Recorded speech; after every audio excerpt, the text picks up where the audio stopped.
so close to her, 27 injuries, and then subsequently she has been successful in getting justice.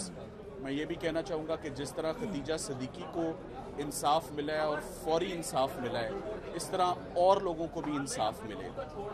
کچہری میں اور بے شمار ایسے مقدمات ہیں جو زیر التوا ہیں، فوجداری کے مقدمات ہیں، وہ سب مقدمات جو ہیں وہ اسی طرح ان میں انصاف ملنا چاہیے.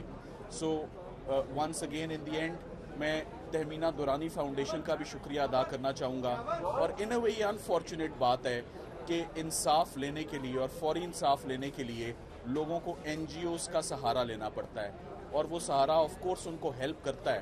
سو تہمینہ دورانی فاؤنڈیشن کو بہت کریڈٹ جاتا ہے کہ انہوں نے یہ انیشیٹو لیا. میڈیا کو بہت کریڈٹ جاتا ہے کہ آپ لوگوں نے اس کی ڈے ٹو ڈے کوریج کی، اور آپ نے تمام واقعات، تمام رپورٹنگ جو ہے وہ یہاں سے وہاں تک پہنچائی. ملزم کو بڑا فیئر ٹرائل، بڑی فیئر اپرچونٹی ملی ہے. 3 وکلا ملزم اتنی بڑھ چکی ہے، روز بروز نئے نئے وکیل آ کے سپورٹ جنہوں نے مجھے کی ہے، ان سب کا شکریہ ادا کرنا چاہوں گی. میڈیا والوں کا، شاہزیب خان زادہ جنہوں نے روز اپڈیٹس دیے ہیں، ماریہ میمن روز انہوں نے اپڈیٹس دیے ہیں کیس کے حوالے سے، ان سب کا شکریہ ادا کرنا چاہوں گی. اور سب سے محنت والے کام لائرز کے ساتھ، پروسیکیوشن لائرز یونس خان صاحب، آصف جہانگیر صاحب، ان سب کا میں احسان مند ہوں ان کی کہ انہوں نے بہت بڑا کام کیا ہے. انہوں نے میرے ساتھ لگ کے انہوں نے مجھے ایک دفعہ بھی گرنا ہی نہیں دیا.